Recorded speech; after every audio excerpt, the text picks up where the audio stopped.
I did this. To do that analysis, what I have done in the past is I've had to actually get a list of all the owners of multiple companies and charted out all of the companies that they potentially were commonly controlled because of their ownership interest. And you had to combine ownerships, you had to go through, and basically any combination of companies, and I've done it to like 10 companies, because I found that in Oregon, and probably other places, if you had an owner who was a real entrepreneur, they probably own more than just their own company. They've gone out and invested, started other companies, invested in other companies, and successful business people. And I've done this for up to like 10 companies and come to the conclusion that 8 of the 10 companies were commonly controlled, and therefore you have to add all of those employees together. So are you feeling lost or confused or anything like that? Okay. Are you?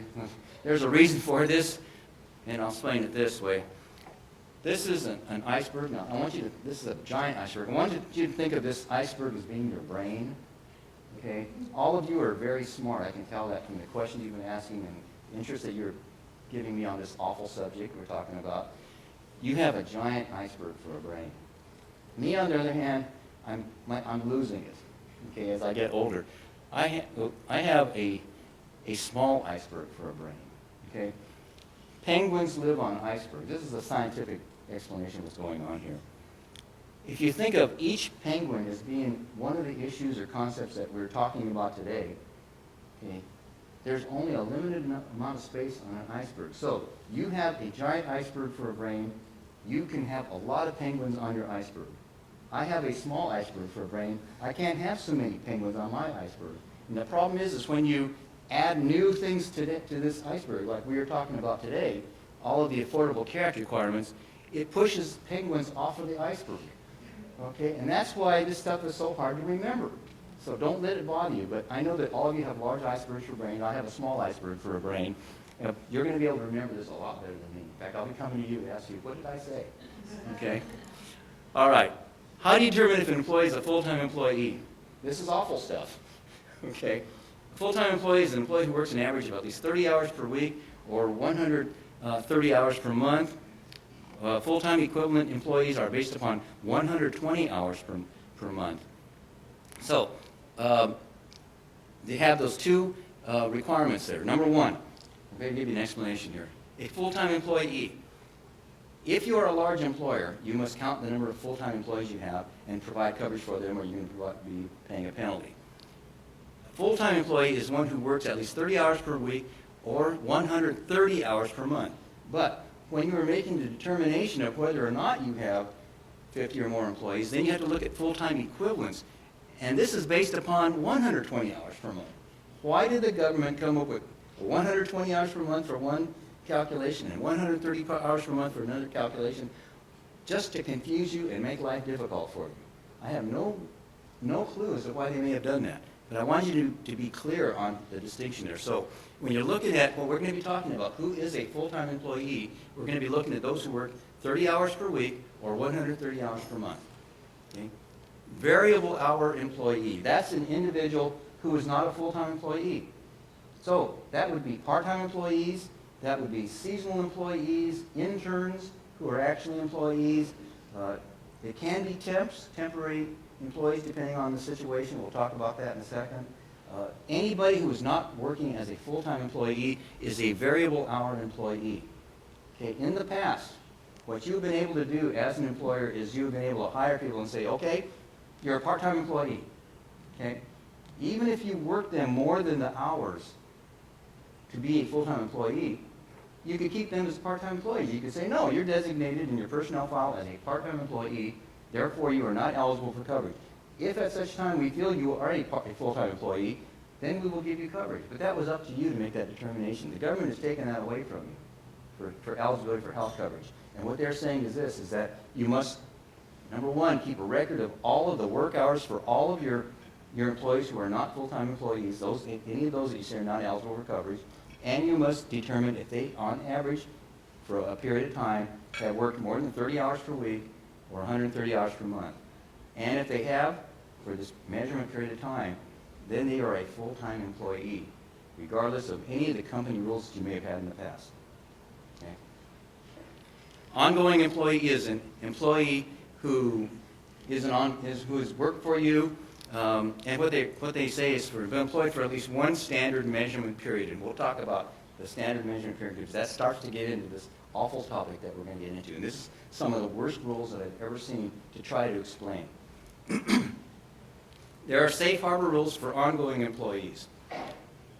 Number one, you must adopt what's called a standard measurement period of 3 to 12 months. You may determine the length of this, in which you will take a look at the number of hours worked by an ongoing employee and determine if they work 30 hours per week or 130 hours per month and have become a full-time employee. So if you hire somebody and as a part-time employee and they, due to the work hours, it turns out they work more than the 30 hours per week on average, then they are a full-time employee. You must provide coverage for them or be subject to the penalty. The standard measurement period may begin on a date chosen by the employer, such as 2 months prior to open enrollment. The regulations give all examples of a standard measurement period. Once again, that's the period in which you determine how many hours an employee has worked. Okay? The way that the regulations have described this is this. You may want to have a standard measurement period that runs to full 12 months. I don't know why you want to go less than that. And it ends like on October 15th, maybe October or September 30th or October 31st, somewhere around there, if you have a January 1st open enrollment date. And the reason why you do that is during this standard measurement period, you look back and you see who has become a full-time employee because of the work hours they work, and you include them in distributing open enrollment information to them, enrollment materials. You enroll them beginning January 1st. Okay, that's probably the reason the regulations list that. An employee is a who is full-time during a standard measurement period, remains full-time during a stability period. A stability period is that period after, like I was just mentioning, October 15th or whenever your standard measurement period is, during which you can get out enrollment information to them and get out the enrollment applications to them. And then they must be covered during a stability period, which is the period after this administrative period. And the stability period must be the same length as the standard measurement period, but it cannot be less than 6 months. Okay, simple way to describe that is this. You have a standard measurement period of 12 months. Okay, it ends on October 31st. Anybody that became full-time during that standard measurement period, you have until January 1st, because that's short of the 90 days, in which to get them enrolled, get enrollment information out to them, have them submit the enrollment materials to you. And then January 1st, you must start covering them. That's the stability period. You must cover them for the same length as the standard measurement period, in that case, 12 months. And you may not terminate them during that time, even if they go back to being a part-time employee.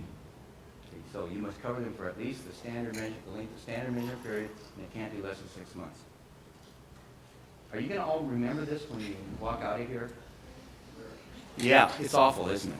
Okay, if somebody is not full-time, and that could be very well the case, no coverage during the stability period. You don't have to offer them coverage. So we've all been reading in the papers what a lot of companies are doing. Trying to think of some of the companies. The most recent I read about is Regal Cinemas. They're telling their employees, if you have worked, been hired as a part-time employee, we are not going to allow you to work more than 29 hours per week, period. Even if we need help, we're not going to allow you to work more than 29 hours. They're going to keep everybody under the 30-hour level so that they don't have to worry about providing coverage for them. That's going to hurt employees because sometimes you're seasonal reasons where they've been able to earn a little bit more around Christmas or whatever. They're not going to be able to do that anymore. And you're not going to be able to do that for them. You got to keep them under. And Regal is not the only company that's doing it. There's other major companies that are doing this now, keeping everybody under 30 hours so they don't have to worry about whether or not they become a full-time employee. Now, you have to still keep records for them? Yes. Because if you get audited by the federal government, you're going to have to prove that they worked under 30 hours on average in order to avoid this penalty. Okay. If you have a new employee, it's very similar to the same rule. I don't want to go through this, but what the standard measurement period is called an initial measurement period, but it begins basically when they start work for you. And then you, once again, may have this period of 3 to 12 months in which you determine whether or not they are really a full-time employee and not just a part-time employee. The way to avoid them becoming a full-time employee is you keep them under 30 hours per week. Okay? There are some very complicated rules about when coverage has to start. I don't think we need to really get into that. It's there in your handouts, but I don't really want to drag you through that. There are some safe harbor rules for new employees. If you hire somebody as a full-time employee, you must it's not given there, but you must cover them within that 90-day probationary period of time. They must be actually enrolled within 90 days. If full-time, the employee must be covered during a stability period, which cannot be shorter than the ongoing period for employees. The combined initial measurement period and the administrative period cannot extend beyond the last day of the first calendar month that begins on or after the employee's anniversary date. I wanted to include that because that is a direct quote from the regulations. That's the kind of convoluted rule that you're dealing with. And basically what that says is this. If you have a new employee who, during this 12-month measurement period, becomes a full-time employee, normally you'd have up to 90 days to get them enrolled, but not for this individual. You must get them enrolled by the end of the first of the month following their one-year anniversary date. Okay, it's a shorter time. And once again, if you don't do that for that 1 month, if you don't give them coverage, you're going to be subject to the penalty. Remember, the penalty is imposed monthly. Oh boy, I tell you.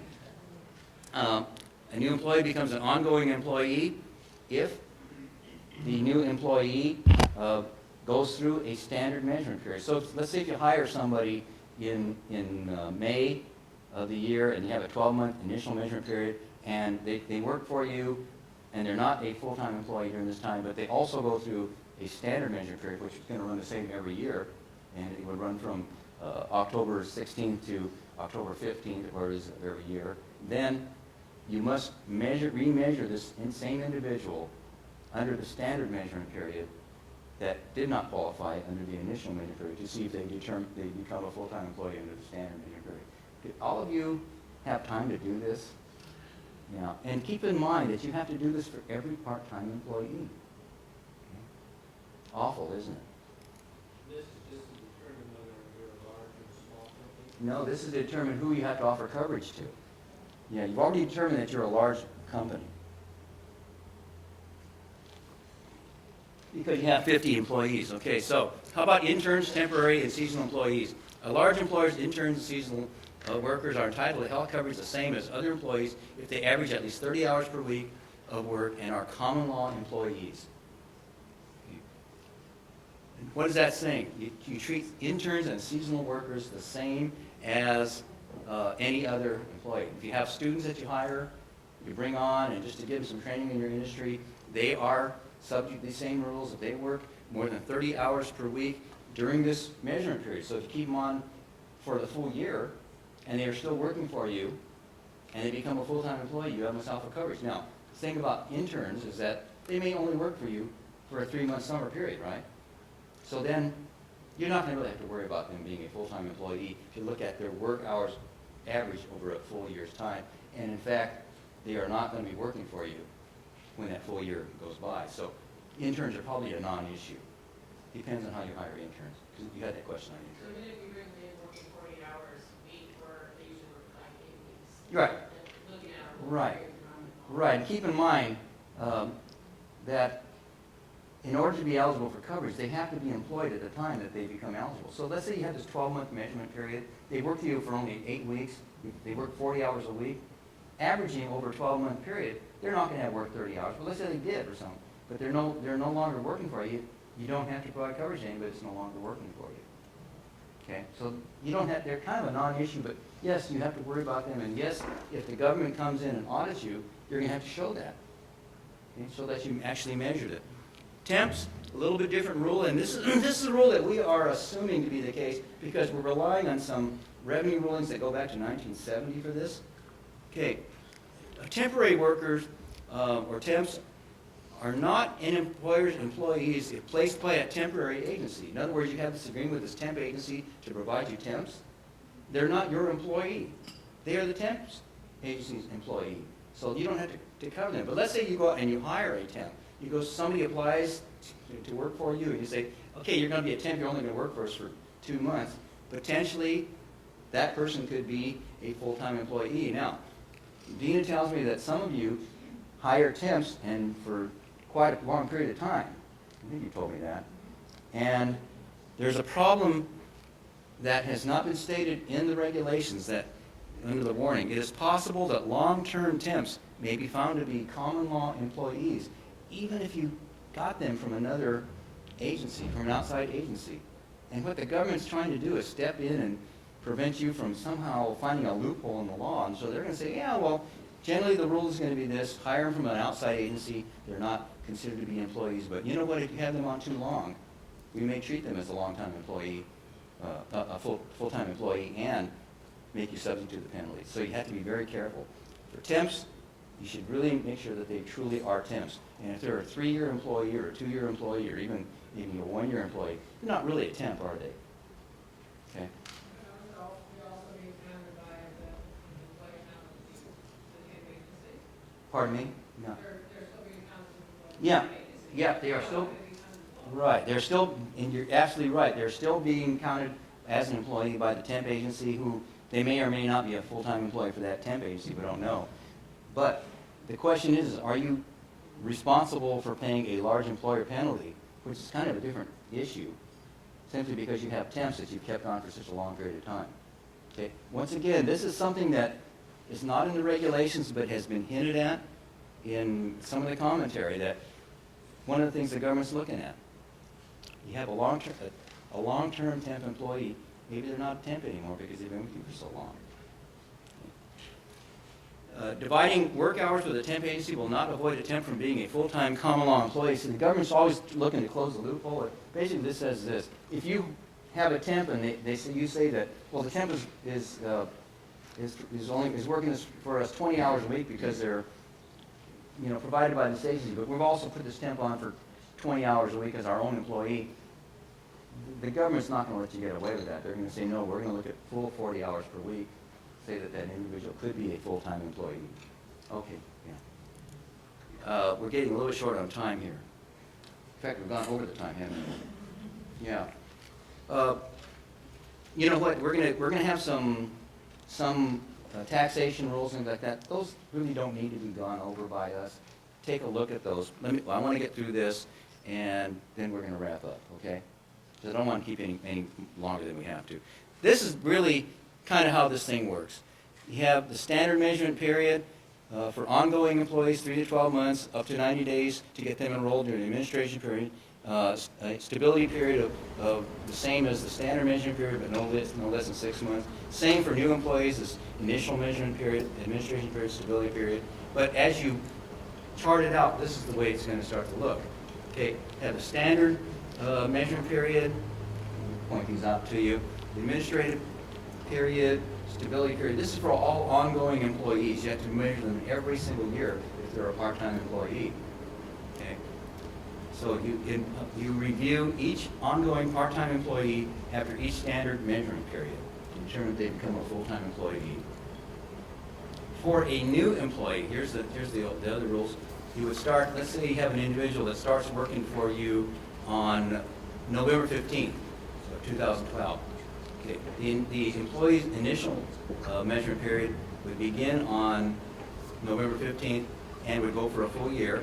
If during this time they have been working more than 30 hours per week, you have this little shortened administrative period. Remember I told you had to get them enrolled in the first month following in the month following their anniversary date, and then they'd be entitled to coverage during the stability period. Once they are entitled to coverage during the stability period, they are entitled to coverage regardless of whether or not they become a part-time employee during that period of time.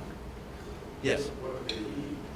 They, What if they leave inside of stability period? okay, good question. What happens if they leave? They resign or you terminate them, whatever. They're no longer an employee, so you don't have to cover them. Remember, this only applies to those who are actively working for you. Okay, good question, though. Okay, do you want me to go through the examples, or Probably. do you want me to go through a couple of really simple examples on this? Okay, let me do this, because this kind of shows some of the growth of it. Okay, Hero is the sole owner of Ramen Castle. During each month in 2013, Hero has 15 employees who average 37 hours per week. They're full-time employees, and 40 employees who average 90 hours per month. They're part-time employees.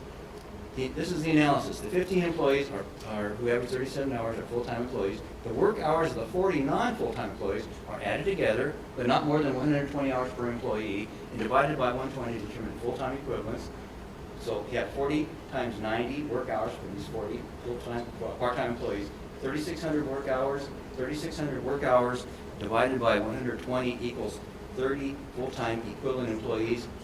The conclusion is Hero has 15 full-time and 30 full-time equivalent employees, less than 50. So Hero is not a large employer, okay, initially. This is the way these things grow.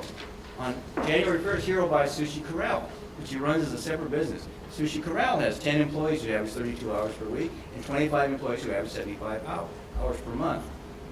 Hero owns 100% of Ramen Castle and Sushi Corral, so the companies are a single brother-sister company, commonly controlled. So you must look at all of the employees of both companies. The work hours of the 25 non-full-time employees are calculated the same way we just did in the last page. They have 15.62 full-time equivalent employees. So you must look at the combined 25 full-time employees, full-time and full-time equivalent employees from Ramen Castle and 46 from Sushi Corral, and Hero is now a large employer. He has 71 employees and is subject to the large employer shared responsibility law. Business is good, but margin is thin. No health coverage is offered to any employees. So what happens when you offer no health coverage to full-time employees? Okay, number one, each company is not liable for others' failure to offer coverage to full-time employees. It's only liable for its own failure. So he has the two companies, but each company is looked at separately for the large employer responsibility penalty. The penalty exemption for the first 30 employees is prorated between the companies based upon how many full-time employees each company employs. So here, Ramen Castle takes 18 of those 30 penalty exemptions. Remember, you don't have to pay the penalty for the first 30 employees. Those 30 employees are divided on a prorated basis between the two companies based upon how many total company employees they have. So Ramen Castle takes 18 and Sushi Corral takes 12. That's of the exclusions. There is no penalty because the penalty exemptions exceed the number of each company's full-time employees. Okay? Using that exemption, there's no penalty they have to pay. But Asian Chosho opens and offers jobs to Hero's employees. He has to retain his staff. Here, he buys a group health policy which he offers to all full-time employees and their children. The policy has a 60% minimum value, so that satisfies that minimum value requirement. For 6 full-time employees, 4 at Ramen Castle and 2 at Sushi Corral, the single-party contribution is more than 9.5% of their W-2 wages. So therefore, the coverage is unaffordable to them unless he reduces the contribution requirement for all of the employees. These employees all purchase health coverage through the exchange and are eligible for tax credits through the exchange. The shared responsibility penalty is this. Ramen Castle penalty is $1,000 per month, which is 4 times, that's those 4, $250, because those are 4 individuals that enroll in the exchange and are entitled to receive credits. And Sushi Corral penalty is $500 per month, which is 2 employees, right there, times $250 per month. So start looking, they provide coverage, and now they are being hit with the penalty. But he had to provide coverage, or he was going to lose all his staff. Okay, one final one here. Margie's Custom Needlepoint and Pizza Company. Margie's Custom Needlepoint, she's the sole owner of the company, has no ownership interest in any other business. She has 55 full-time employees and 15 full-time equivalent employees. She does not offer minimum essential coverage to any employee, so full-time employees, 10 full-time employees purchase exchange coverage and receive the premium subsidy. Common control, not an issue. She only owns one company. Large employer, yes, she has 55 full-time employees and 15 full-time equivalent employees. Shared responsibility penalty, $167 per month per full-time employee minus the first 30, so her penalty will be $4,175 per month. because she does not offer coverage, which is $50,000 per year. The option she has here, avoid coverage to avoid the shared responsibility. Coverage must be offered to 55 full-time employees and in children. Affordability is only based on single-party premium, so she doesn't need to contribute anything for dependent coverage, only for the employer coverage, employee coverage. Here are the assumptions. Let's say that the coverage that she purchases for full-time employees is, has a single-party premium of $400 per month. That's actually very low. You know, if you get a premium, not low, jump for it. But for this is for this purpose of this hypothetical. It has the minimum essential coverage. It has 60% minimum value. So it satisfies all those large employer coverage requirements. The employee contribution is 20%, $80. So Margie pays $320 per month. Her corporate marginal tax rate is 30%. You need that to know how much of the premium she can deduct as a business expense. So this is how this works out. Her annual premium cost, $320 per month by 12 months is $38.40, but she has 55 employees, so her annual premium is going to be $211,200. She can deduct 30% of that amount. That's her corporate marginal tax rate, so she can deduct $63,000. Her net expense of providing coverage, $147,840. But what happens if she did not provide coverage at all? Then her penalty was $50,100 for the year. By providing coverage, her expenses went up $97,000 for the year. That's the type of analysis that you're going to have to make to determine whether or not you want to offer coverage to your employees. It may be cheaper for you to not offer coverage to your employees and say, go to the exchange and buy coverage through the exchange. Okay? Just the basic financial matter. But most employers cannot do that. Why? Because you can't hang on to your employees if you do that. So, you know, you're kind of caught between a rock and a hard place. If, for each employee who enrolls in an exchange plan because coverage is not affordable, she's going to owe a shared responsibility penalty of $250 per month, but will pay $320 less for group health coverage premiums. To do that kind of analysis, you need to take a hard financial look at it. These are some other issues that we're not even going to be talking about today. So, I better just finish here and not get into any more silly stories. Huh? Okay, and let's see, and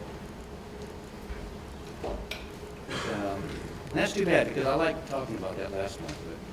But it's a true story, you know.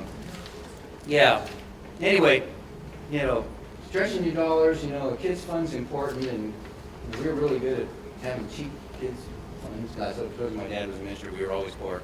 But one of his favorite things was to take us all to the Denver Bears baseball games when we lived in Denver, and he would park out here for $1, and we would all watch the game from somewhere out here.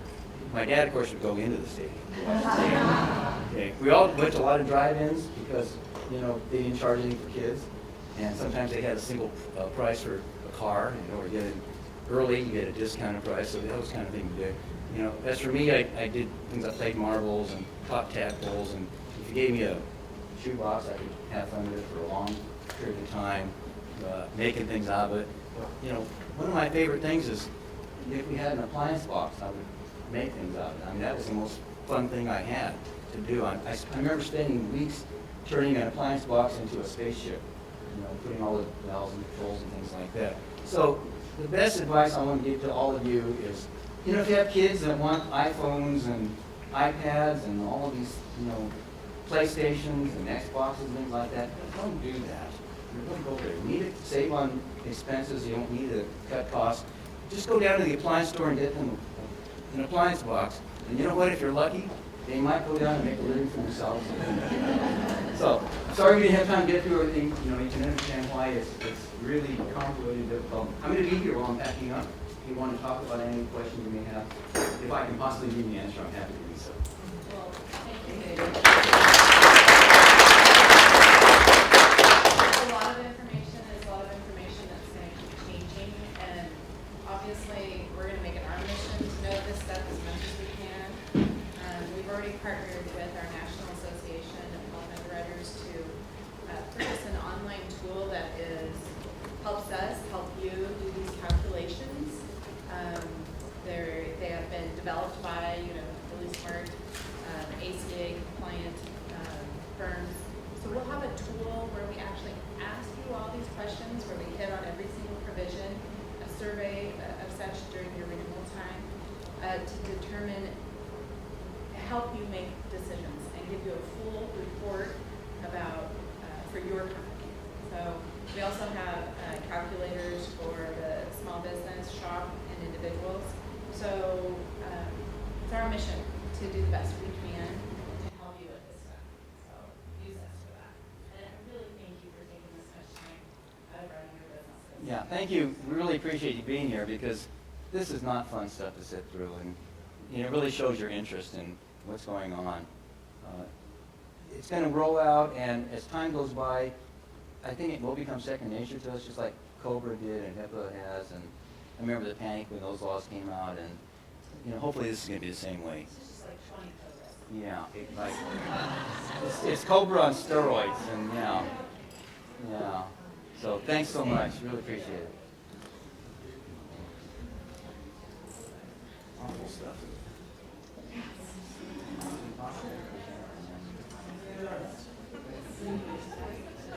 Kelly, you're not old enough.